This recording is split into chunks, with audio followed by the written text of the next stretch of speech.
Hello. So we recorded an amazing Gen X 1990s episode, except my microphone was not plugged in.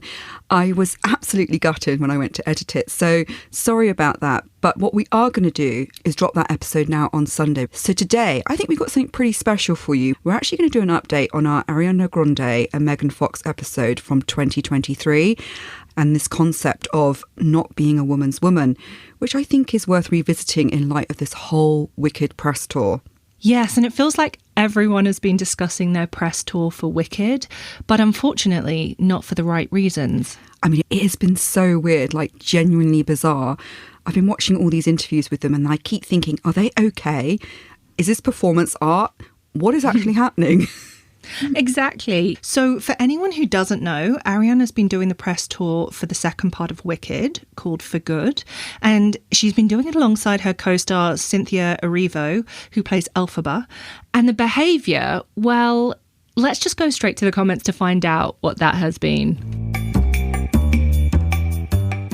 Okay, so let me paint the picture. Wicked Part 1 came out in November 2024, and I don't really need to tell you, it was absolutely massive. It made $759 million worldwide, and it even won Oscar awards.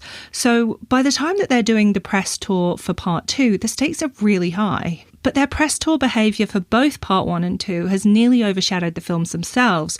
People found it genuinely alarming. There was this one comment I saw that said, "I've watched this press tour and I still don't know a single thing about the movie, except that these two women are very emotional." And another one said, "They've cried 500 times and I'm not exaggerating." And I think it would be really good just to play a little clip of how they have been talking. I mean, there's so many edits on YouTube you can look at, but this is just a bit of an example. So if I could ask you, Ariana Grande Butera, how has Belinda changed you for good? My goodness. Oh, sorry. You almost got me, but I'm okay. I think she has given me a new strength and ability to listen to certain voices maybe I wouldn't listen to before from my inside, you know? Certain, that ability to trust myself. And I think Elphaba's allowed me to really show that I'm a person and I feel and I have feelings and I can share them. And if you need to cry right now, you cry. Yeah. And you are such a gift. You brought such light into the room. Thank you very much. We appreciate for coming you. into this room today. Thank you.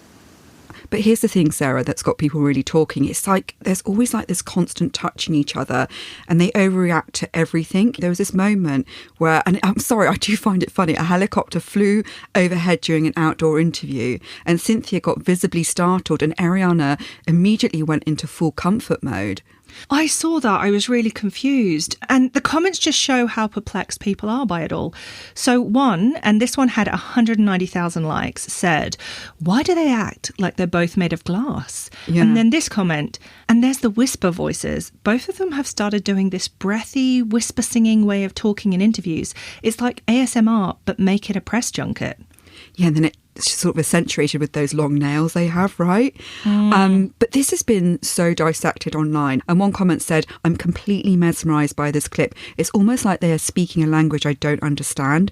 I can't catch the sense of it for a single moment. I'm not understanding the words or the feelings or the energy at all."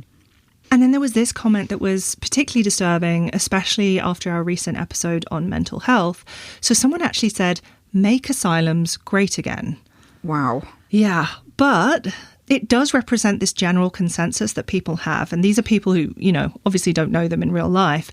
But the idea that both of them are mentally unwell and potentially reinforcing each other's unhealthy behaviours. And I think we can't skip over the fact that a lot of the conversation has been about them and their weight and suggesting that they both have eating disorders. There was this comment, "The whole movie series needs to be made into an after-school special about the contagious nature of eating disorders."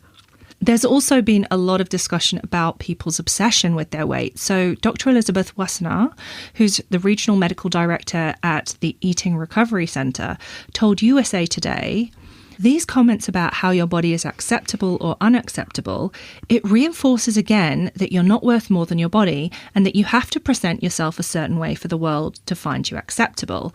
And I'm going to just say, as someone who has struggled with eating disorders for most of my life, I agree with that sentiment. And we've both talked before about the dangers of speculating on health. We did a whole episode on it.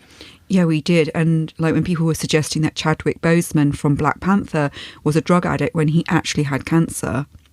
Yeah, that was really sad. And but there's also that aspect of what people sometimes call the emperor's new clothes. So if someone is unwell and they're suffering from an eating disorder, should we all just pretend it's not happening? Especially, like in this case, if they're a role model and are being held up as aspirational. Yeah, I actually saw this comment that said, we definitely need to talk about the stars of Wicked and their eating disorders because kids look up to ponytails too much to ignore what's happening. I suppose ponytails is Ariana Grande, right? Yeah, because she used to always wear her hair that. I mean, I don't like reducing her to just that, but I get what they're saying. You know, it is a really difficult line, and I just want to share what Annabelle Iwegwe wrote in Cosmo, and what she said was, the line between actual concern and malicious gossip is getting blurry. And I do think that while it's important not to promote eating disorders, and, you know, it's okay to be quietly concerned, but as strangers, it's not really our place to body shame anyone, because the research has shown this, that it doesn't fix the problem, the same as shaming someone who's fat. It doesn't make you instantly lose weight. It actually makes the problem worse. And as M. Elizabeth Blair writes on Medium, public speculation has wandered far beyond these simple human explanations, drifting into territory better left to private conversations and professional care. And I think that's where these conversations should more be being had than basically thin-shaming people. But, you know, a lot of people do say that their dynamic is really sweet. There were comments like, I love the way they look at each other and they're in love with each other in the most beautiful way. I love this friendship so much. But I also saw cynical takes on it on Instagram, and there was one that said they're trying to go viral again with the same shenanigans. But here's where it gets really concerning. There was an incident at a press event where the producer, Mark Platt, grabbed Ariana's arm quite firmly and wouldn't let go, and Cynthia intervened by taking Ariana's arm away from him and then kissing it better. Wow, I mean, that's like a mum with a toddler who scraped their knee, isn't it?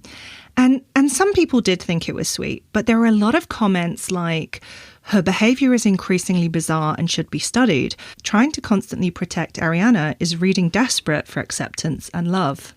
And then there was this other moment that went viral where, you know, Ariana's wearing a necklace and Cynthia sort of leans over and starts adjusting it during a red carpet interview. And over 100,000 people liked the comment, there was not a damn thing wrong with Ariana's necklace. I want to be fair here because there are also some really thoughtful comments trying to understand this. So one comment said, people forget that Ari lives with real PTSD from when someone tried to attack her at one of her concerts. That moment didn't just disappear, it shaped her. And there were periods where she was genuinely afraid to perform, act, or even be in public spaces. People see success, but they ignore the human cost behind it. And on top of that, she's small, soft-spoken, and not someone who naturally pushes physical boundaries. And that's been in the back of my mind through this press tour. I think that's really insightful. And someone goes on to say, fame doesn't give someone superpowers. It often takes away their ability to set normal boundaries. So I don't blame Cynthia for stepping in to protect her.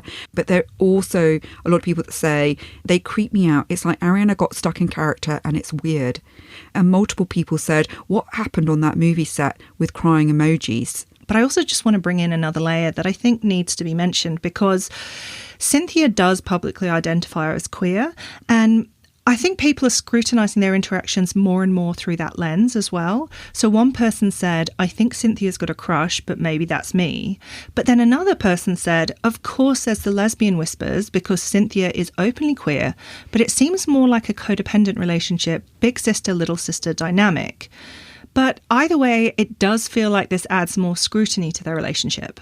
Yeah, and a lot of people were defending their relationship and agreeing with that. There was this comment, we are all on a journey and we meet all sorts of people in our life. Nothing is static. These two cross paths and enjoy each other's company. That's all there is to it. And here's where it gets really complicated. As we just discussed, a lot of the behaviour does read as Ariana needs protection and support. She has talked openly about her anxiety, her PTSD from Manchester. I mean, that is all real.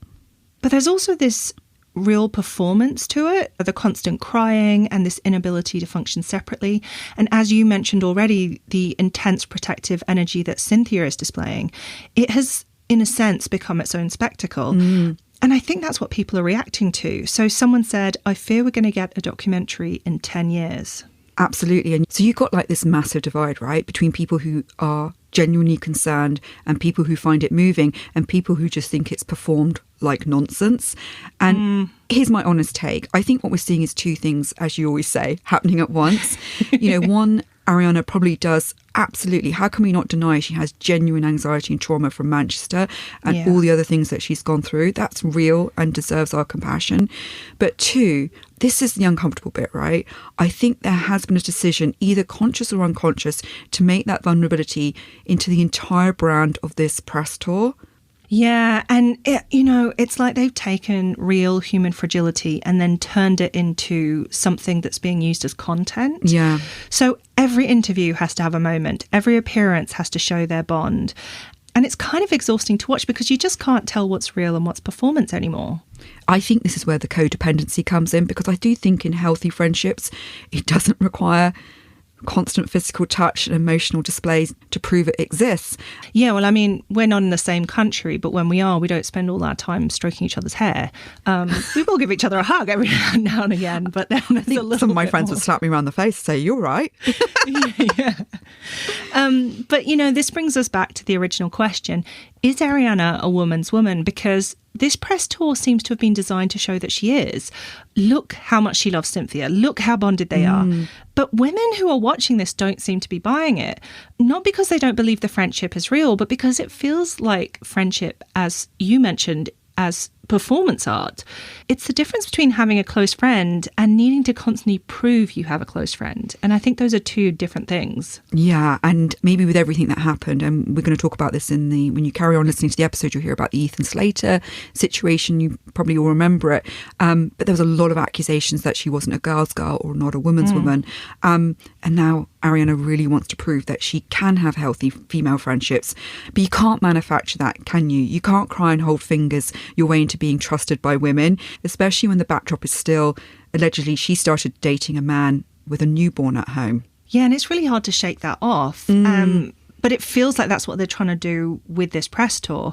And it doesn't seem to be working, to be honest, because I do think that women can really sense inauthenticity from a mile away. Oh, yeah.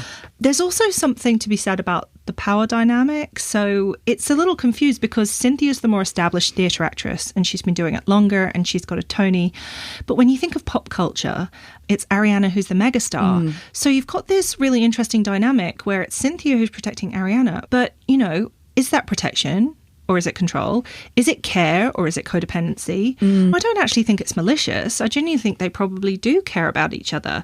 But when you're making a $300 million movie and your lead actress can't do a press interview without having a co-star hold her finger, I think Universal's going to have a lot of questions to answer. Yeah, and actually, this is interesting. I didn't know this until I researched the episode, is that apparently the press tour got supposedly cut short. The official story is Cynthia lost her voice and then Ariana stood down in solidarity. But the cynical read is that the studio realised the press tour had become a bigger story than the film. So here's what I think is really going on. Ariana spent, like we said, the last few years being criticised for her relationship with men. And she's come into this press tour knowing she needs to rehab her image. And the way she's doing that in her mind is to show that she can have this deep, emotional, supportive relationship with women. Every interview turns into this performance. Yeah. And like we said, it just doesn't feel authentic because I don't think any of us, hopefully, don't need that constant validation. Especially as an adult, when you add in Ariana's real trauma and anxiety and potentially Cynthia's genuine care for her, it can become a very intense codependent dynamic. And the cameras are really capturing it. And I think we can say it's both fascinating and uncomfortable in equal measure because you are watching something real, real anxiety, real protectiveness, real affection, but it's now been packaged for public consumption. And that's why I think people don't really know how to react. Some are moved, some are creeped out, some are making memes, of course. But I think a lot of people are just trying to figure out where the person ends and the performance begins. I think you're absolutely right. And also, I think it's important to note there's been some controversy with Cynthia herself.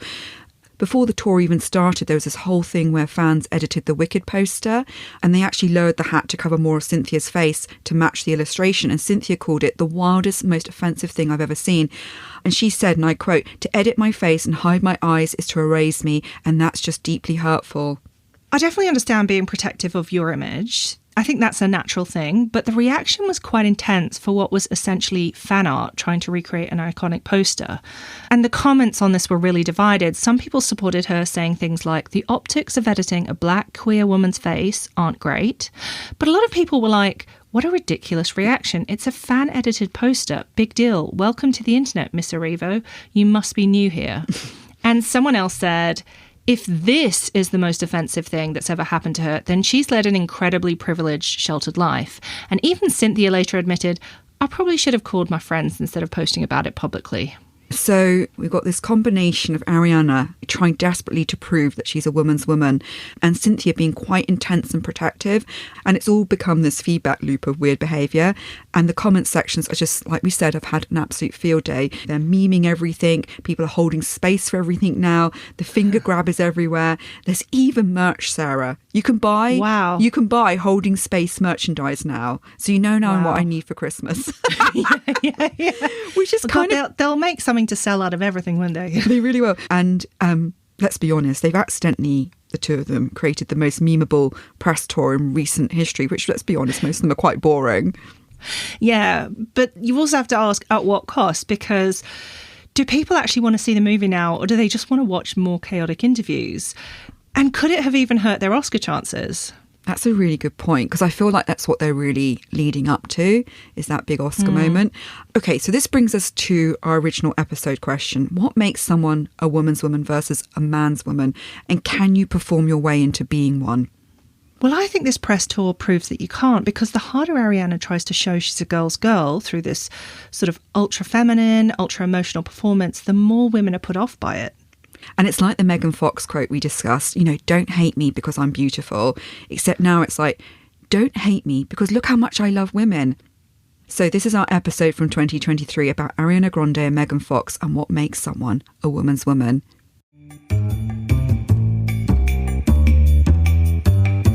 Ariana Grande has found herself entangled in the middle of her co-star Ethan Slater's divorce amid rumours that they're dating. His estranged wife has slammed her as not a girl's girl. Similarly, Megan Fox has often elicited a negative response from other women and believes it has to do with her looks. As Pan 10 said in the 80s, don't hate me because I'm beautiful. Much debate has always existed about what makes a woman's woman versus a man's woman. So we want to know what makes someone a woman's woman or a girl's girl.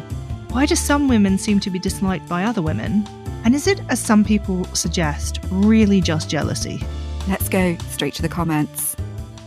So I grew up watching Friends in the 90s. I mean, come on, who didn't? I know, that's all we did. We just stayed in on a Friday night for the new episode. Yeah. And at that time, I'm sure everyone will remember, everyone wanted to be Rachel. Women all over the world, they were just running to the hairdressers to try and get that Rachel cut. I don't know if you remember that. Yeah, I do. I remember going to get the haircut in Egham High Street. I remember asking for the Rachel and I just thought I looked the bee's knees when I walked out. And what was interesting is recently my hairdresser said that it was making a comeback. Wow, that's retro. Yeah. I mean, it never would have worked for me. I couldn't have even, thought about it because I'm stuck or, as some people may say, blessed with Shirley Temple style curls. My hair does not do high fashion and it has a mind of its fucking own. So yeah. Sarah, you've got those lovely sort of ringlet curls that we were all trying to recreate with Carrie Bradshaw in the early 2000s. Yeah. So, or the Renaissance period. I should have been a teen during the 80s because I would have cleaned up, but yes. And the Rachel that everyone was trying to be, she was the quintessential popular girl. Yeah, she was. But she was also portrayed as not really a woman's woman. And I remember an episode where she said, oh, that's okay. Girls tend not to like me. And that really jumped out at me. And it felt like there was an implication that the girls didn't like her because they were actually jealous of her, I totally remember that. And I went onto Reddit and I saw a post that said, Rachel, quotation, girls tend not to like me green. Also, Rachel is rude to Julie constantly because she's dating Ross. She dates Jean-Claude Van Damme when Monica liked him after going over there to set her up. She also crashes Emily's wedding to confess her love for the groom. But probably in her head, it's all because I'm pretty and popular. I saw that post and I thought it was quite good. And I think one of my favourite comments on the thread was, my two greatest enemies, Rachel Green and complex carbohydrates. Yeah. Which was something Brad Pitt's guest character said when he appeared on the show as her arch nemesis. Yeah, so that was a good one. But actually, Rachel's not the only one. I mean, I feel like there's quite a few characters or actresses who seem to be placed in the role of, oh, other women don't really like them, or maybe even they can't be trusted by other women. But this idea of a woman's woman or a man's woman has actually been around for a while. And we need to go more into the definition of this. Yeah. You know what was really interesting? When I was doing the research, there was an 1891 volume of current literature where an editor wrote, there are certain questions that reappear at more or less irregular intervals. Of these queries, none are more persistent and aggressive than that which concerns the difference between a man's woman and a woman's woman. And none have, from the woman's point of view, been more weakly or illogically argued. So as Autumn Whitefield Medrano says in the New Inquiry, even in those 90s, the question was a stumper. And the reason we're doing this episode is because it's all kind of come to a kind of crescendo with the whole thing around Ariana Grande's marriage breakup and rumoured romance with her married co-star Ethan Slater. Slater's estranged wife, Lily J., who has an 11-month-old son, was quoted by Page Six as saying, Ariana's the story, really. Not a girl's girl, my family is just collateral damage. And it seems like some of the commentators agree. There was this one comment that said, Ariana is J-Lo 2.0. She falls in love with whatever guy is in front of her for more than 2 days with no thought about the fallout for other people. This guy will be history before the ink is dry on his divorce papers. She has a bad case of diva entitlement syndrome. So let's just give a little bit of background to anyone who doesn't know. I'm sure everyone knows who Ariana Grande is. She's a megastar pop singer. She's basically this generation's, or the current generation's version of Mariah Carey, who I grew up with, one of the first albums I ever got. You know, she also started out doing some acting on those teen Nickelodeon TV shows. And recently she's been cast as Glinda in the movie version of Wicked. And I think a lot of people are looking forward to that movie coming out. She's previously made headlines for really high-profile romances, such as she had a whirlwind engagement to Pete Davidson in 2018, before he started dating everybody. And she's been married to real estate agent Dalton Gomez since May 2021. But just last month, rumours started to spread that they weren't together anymore, and in fact had actually been separated from January because she appeared ringless at Wimbledon, which is always the thing that they look for, isn't it? Are you wearing your ring? And you couldn't just have forgotten it. And this was followed up by the classic move of wiping almost all trace of her now ex from her Instagram. But she's been sort of in the public eye a lot the last few years. But actually, a lot of it is because of some tragic incidents, such as the losing of her ex-boyfriend, Mac Miller, to an accidental drug overdose 4 months after their breakup in 2018. And then, of course, there was the Manchester Arena bombing in 2017, which happened just after a concert, which killed 22 people and injured 1,017. And afterwards, Ariana was diagnosed with PTSD and anxiety as a result. Yeah, I really remember that well because my sister lives in Manchester. And so I remember hearing about it and worrying about her. I knew my sister wasn't going to that concert, but you worry anyway. And I always think of Manchester as just full of some of the loveliest people. And they really came together after that event. But it was so horrifying. It was one of the worst in quite a long time. I mean, she was only 24 when it happened. And I was watching, in research for this episode, one of her performances at the One Love Manchester benefit concert that she did. And one of the comments under the video on YouTube was, she showed the world what an immense strength of character she has. She was carrying this burden of knowing the people killed and injured were there because of her. Can't even begin to comprehend how tough that was on her. I have nothing but admiration and respect for this remarkable young woman. Yeah, so she's been through a lot for someone her age. Yes, she has. And I think where Ariana finds herself right now, up till now, she's had a lot of support and goodwill and an immense amount of success. She is one of the most streamed artists in the world. She's won countless awards. She has one of the biggest followings on social media, and she's amassed a huge fortune, a reported $240 million. I would say she's one of the most influential pop culture icons at the moment. Indeed, and she's got the most amazing range for a singer. But, this all has taken a bit of a turn in the last few months with these rumours because she was linked to her co-star on the film Wicked, Ethan Slater. And what made it an even bigger story is that Slater is also married and he'd only just had a baby with his wife last August. Yes, and I read this comment on YouTube underneath her video for Break Up With Your Girlfriend, I'm Bored. And it said, and it was the most trending comment underneath, it said, divorce your wife and leave your newborn, I'm bored. It was sort of sharp, but it's kind of like, I think, where the sentiment, what the public sentiment is right now towards her. Yeah, and like any of the sort of celebrity breakups and the sort of announcements, so Entertainment Weekend and various sources, they very carefully stressed that they didn't start dating until both were broken up with their significant others. Ariana and Dalton remain friends.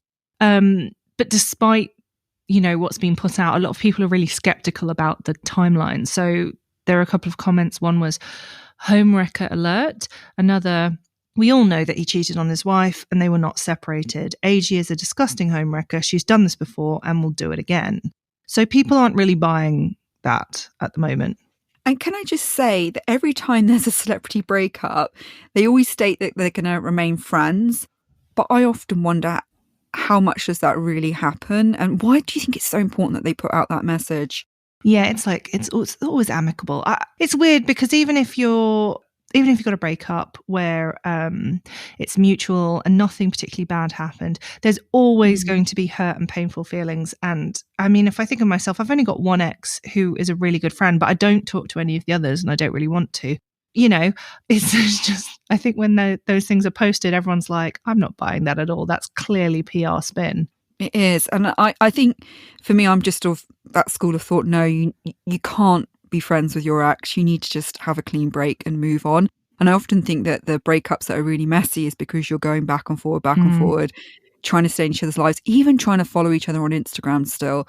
I'm often like amazed at that. Like, yeah, it's a bit of a sad thing. And maybe the Mail Online, I think this is part of their business now, is looking to see who's unfollowed each other when they've broken up. I'm like, ooh, does Kate Bosworth still follow her ex-husband? Does he follow her? I mean, that's really, I got to read more books, Sarah. Yeah.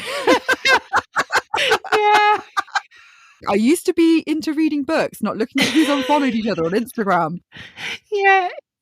Yeah, people like to ascribe a lot of meaning to something, relatively insignificant. Yeah. What's really interesting is this idea of a homewrecker, which is it's pretty much only ever used in relation to a woman. Yes, it's a good point, actually. You don't hear them going, he's such a homewrecker. Yeah. I think Brandy Victorian, she summed this up on Madame Noir saying, have you ever noticed that a man who sleeps with a married woman is never called a homewrecker? It's a term reserved specifically for either crazy stalker women or women who sleep with married men, or some combination of the two.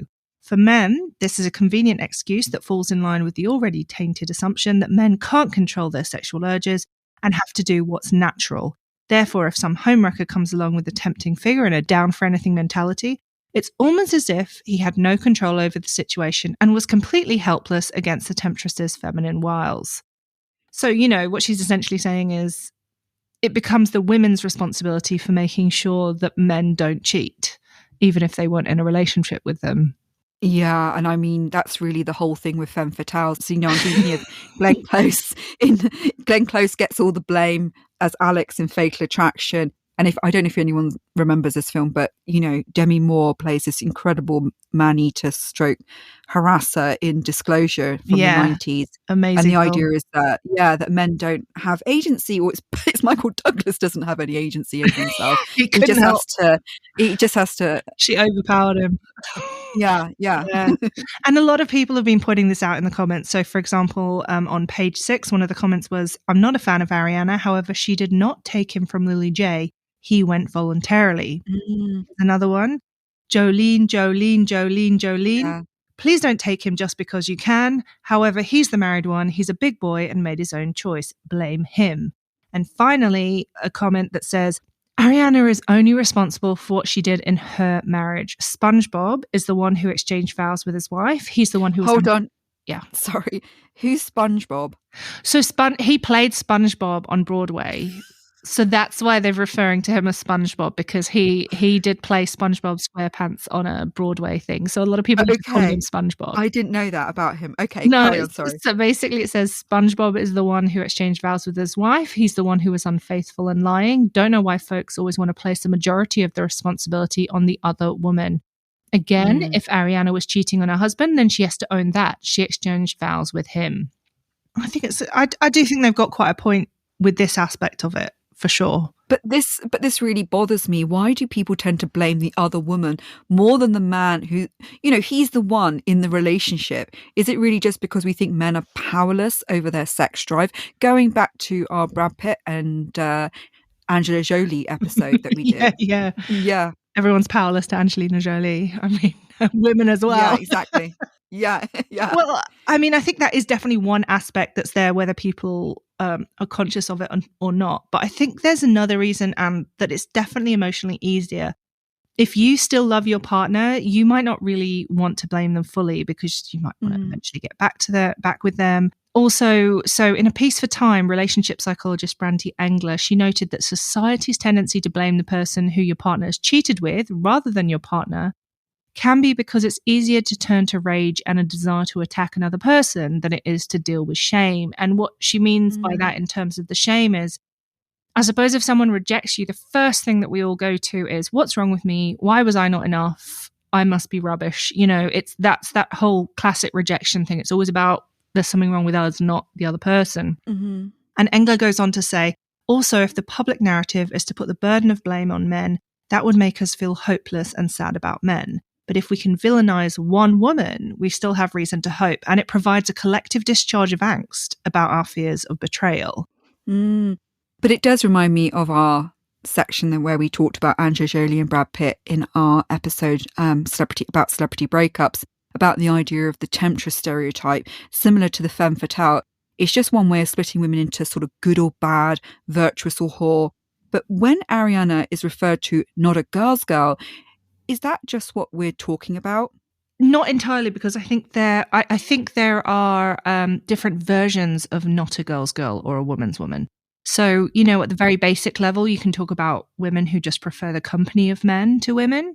I mean, when we were growing up, people just refer to them as tomboys. And sometimes it was entirely situational. So in my sister's class growing up in Australia, there weren't many girls in her year, so her best friend was a boy. But it wasn't because she didn't like being friends with girls. It was just that there were more boys, and that's who she became friends with.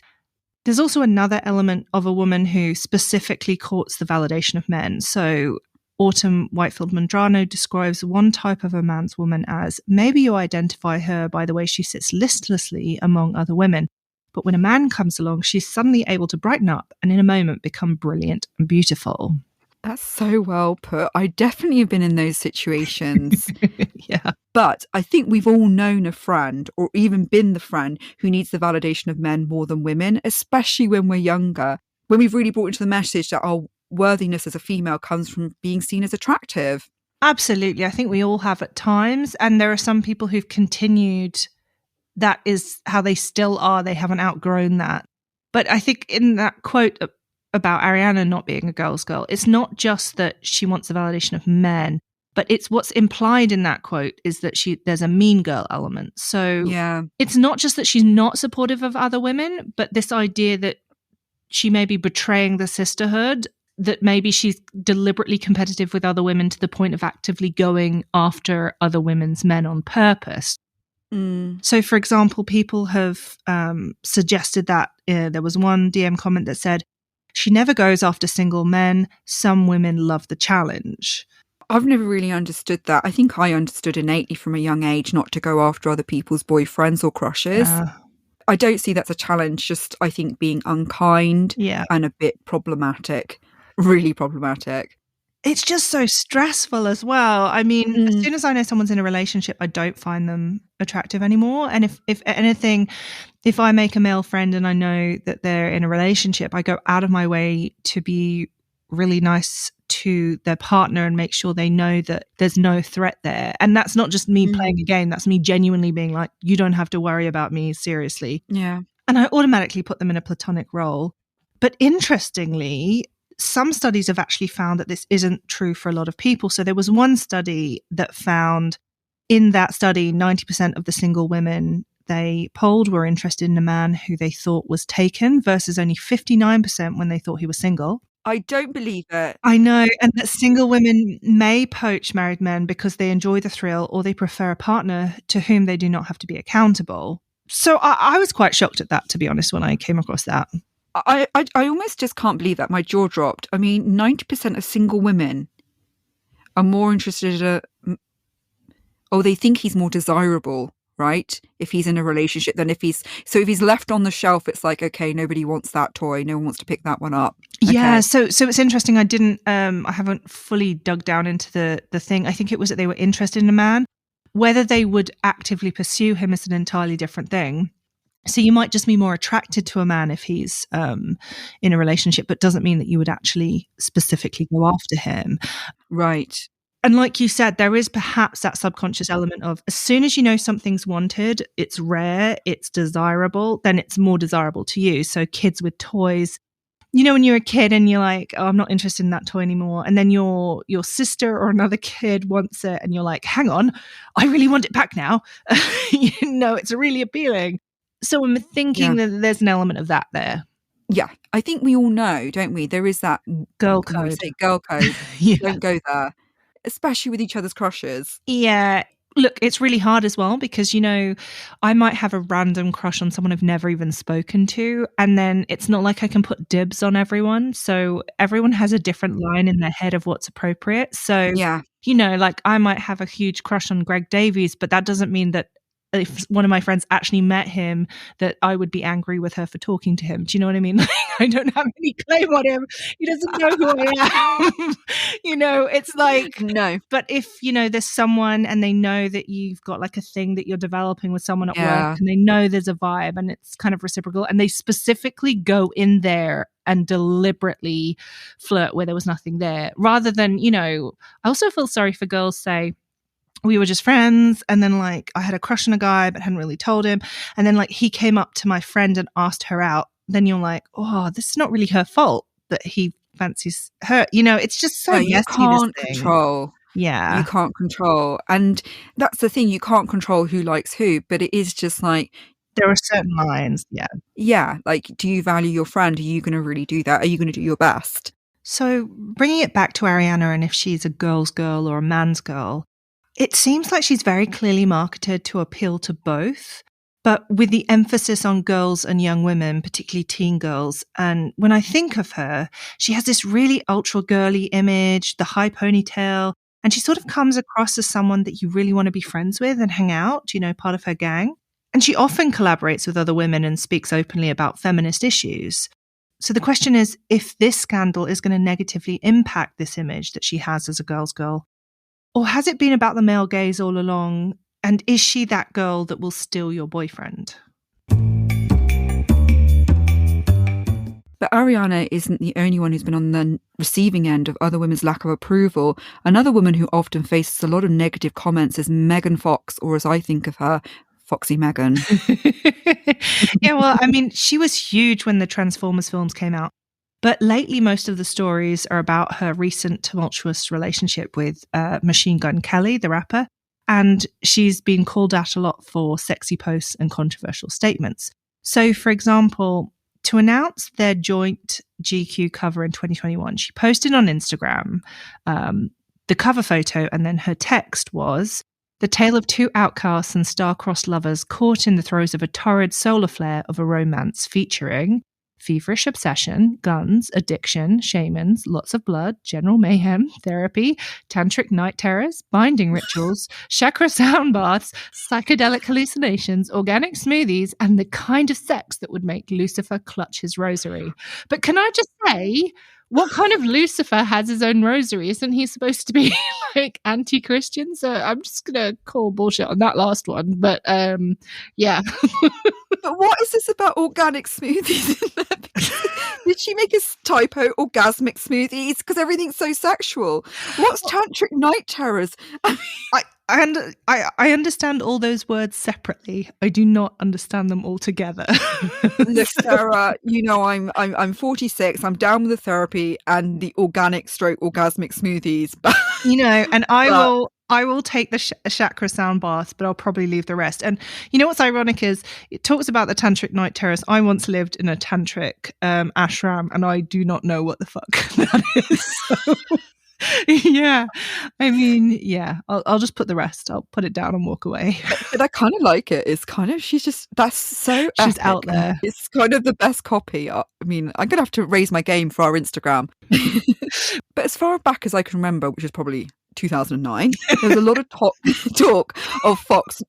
Let's call her Megan. Okay. There's a lot of talk about Megan not being appealing to other women. She just had that kind of aura about her, right? Yeah. And at the time, there was Jennifer's Body, that movie that came out with her and Amanda Seyfried, where she essentially played the sort of devil woman sex pot. I mean, she literally was a devil cheerleader who bullies the character that Amanda Seyfried plays. Yeah, you know what? I actually really like that film, and I was surprised it didn't do as well on release. But post Me Too, it has actually become more of a feminist cult classic than when it first came out. And there was this post on Reddit that described it as, I feel like it was the ideal role for Megan Fox to take at the time. She experienced pure objectification as an actress in Transformers 1 and 2, being purely a sex symbol, albeit strong woman, for the main character and audience by proxy. In Jennifer's Body, she was allowed to weaponize that view, not just as a means of empowerment, but also as a means of attaching a character to her beauty. I remember that movie, and it felt a weird mix of a B movie. It didn't feel quite like A-list at this time for both of them, you know, Amanda and Megan. And actually, it didn't perform very well in the box office, did it? And I think that they blamed it on Megan Fox not being very likable. And this was only exacerbated when she effectively came out and said women don't like her because she's too beautiful. Yeah. And she told Entertainment Weekly, I come across as confident and women assume that means that I think I'm hot shit. And that makes them feel bad about themselves. And so they hate me. She also said to Times magazine, women tear each other apart. Girls think I'm a slut. And I've been in the same relationship since I was 18. The problem is, if they think you're attractive, you're either stupid or a whore or a dumb whore. The instinct among girls is to attack the jugular. But what we found in our research is a lot of comments essentially saying that Megan Fox is not a woman's woman.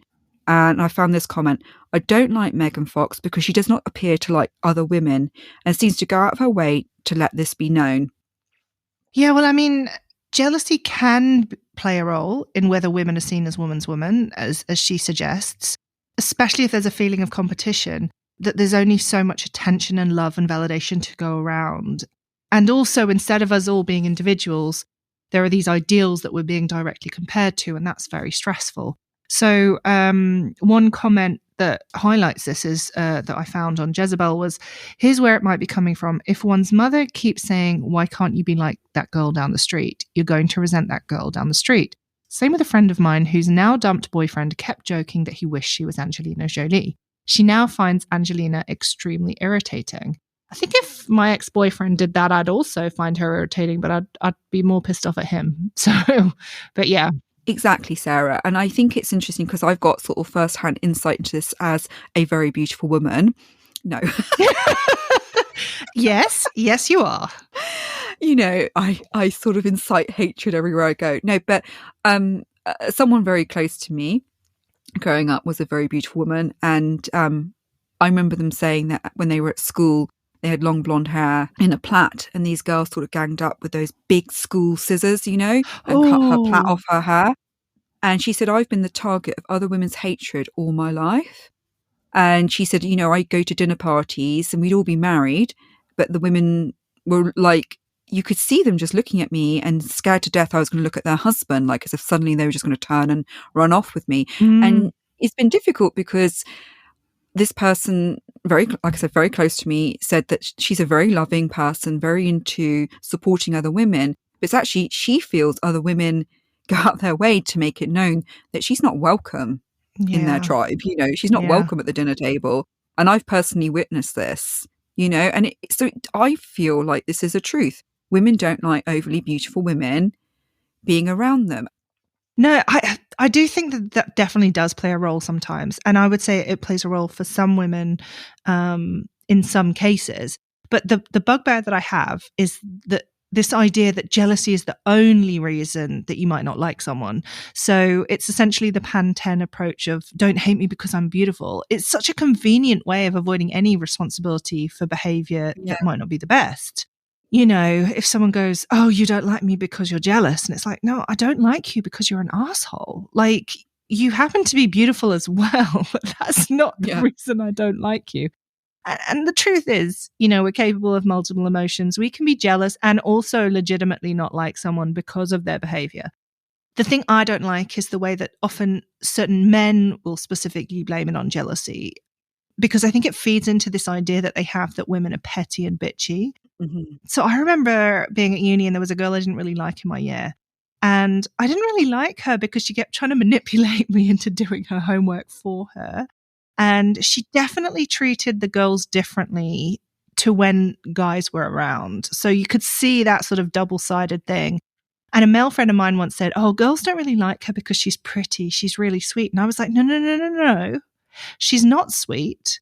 You're confusing her prettiness with her personality. She's very pretty, but she's not sweet.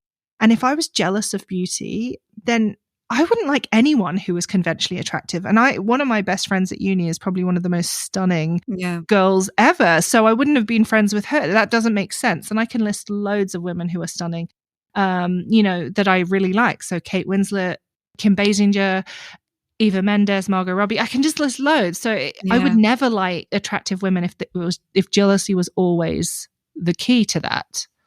Yes, that's a really good point to make. But it also feels like Megan Fox has been on the receiving end of some hate for not playing the role of like the conventional mother. You know, she has 3 children with her ex-husband, Brian Austin Green, who she separated from in 2020.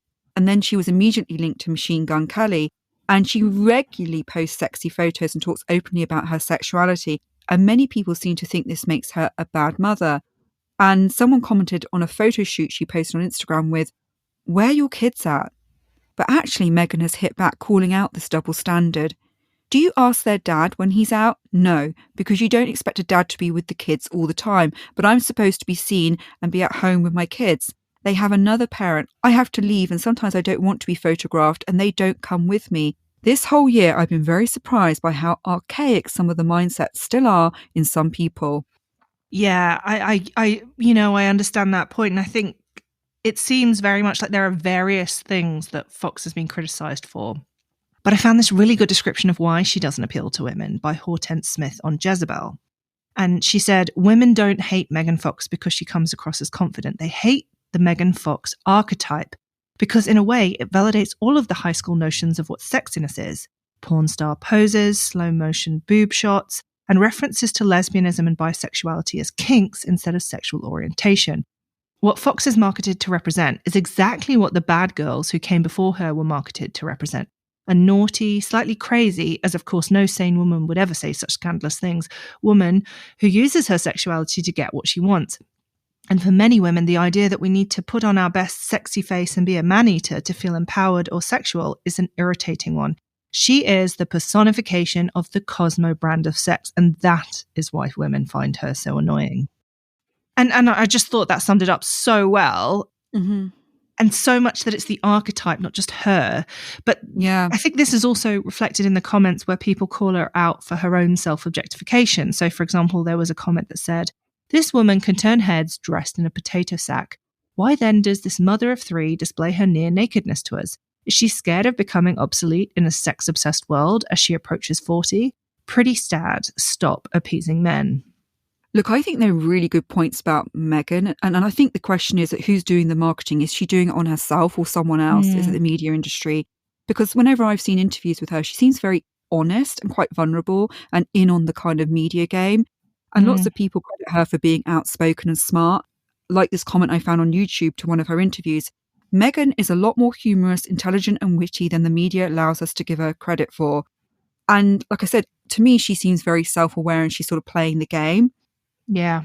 So I think she is quite a challenging person at the moment, you know, to sort of understand. And she often tells her fans off to saying, don't get so angry with me and to calm down about my sexy photos. And part of me thinks she's sort of enjoying pushing the limits. But also people say to her, oh, get an OnlyFans account already, like just go down that route. But then she always sort of comes back with some sassy comeback, often shutting them down.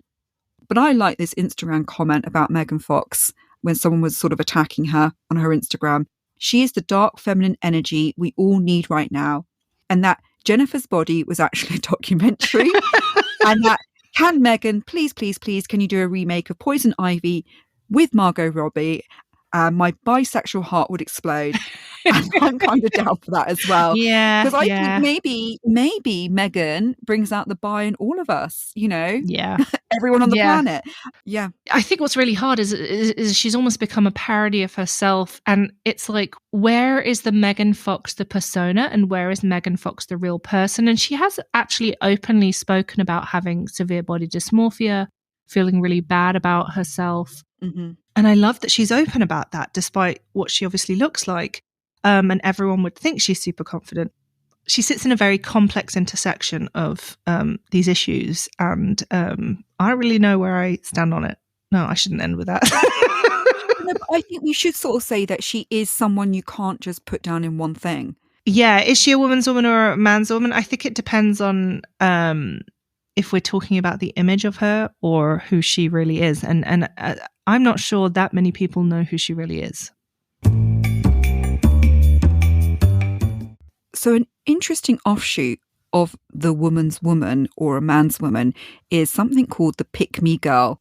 And I came across this in a Reddit forum when I was sort of looking at one of my favourite podcasts and they were sort of dissecting the hosts, which I hope no one does to us. I don't think we're big enough. No. So they describe one of the hosts as a pick me girl. And I had no clue what this means. No. Before doing the research, I was like, I've never even heard of this before. Yeah, so this passed me by. So a pick-me girl is a girl who seeks male validation by indirectly or directly stating that she's not like other girls. She's commonly depicted as a woman who is microaggressive towards other women. For example, she says she prefers to hang out with guys because girls cause too much drama. The motive of the behaviour is embedded in the term itself. By distancing herself from feminine stereotypes, she establishes herself as different from other girls, which therefore screens to a presumably heterosexual male audience. Pick me. So basically, you're so unlike other women, that's why I like you. Exactly. You see that trope quite a lot in film and TV. And I think in the real world, for me, I've seen this most in corporate life. I've been lucky enough to have, lots of supportive women and leaders and bosses in my life. But I have observed over the years, there's always some women in the workplace who, position themselves a little bit like, I'm not like other women. They go out their way to demonstrate that they're emotionless, drama-free, rational, calm, and they align themselves very closely to men. Basically, I feel like they're trying to put other women down to elevate their own status in front of men. And I've come to my own conclusion that this sadly is sometimes a sign that I've worked in very male-dominated places.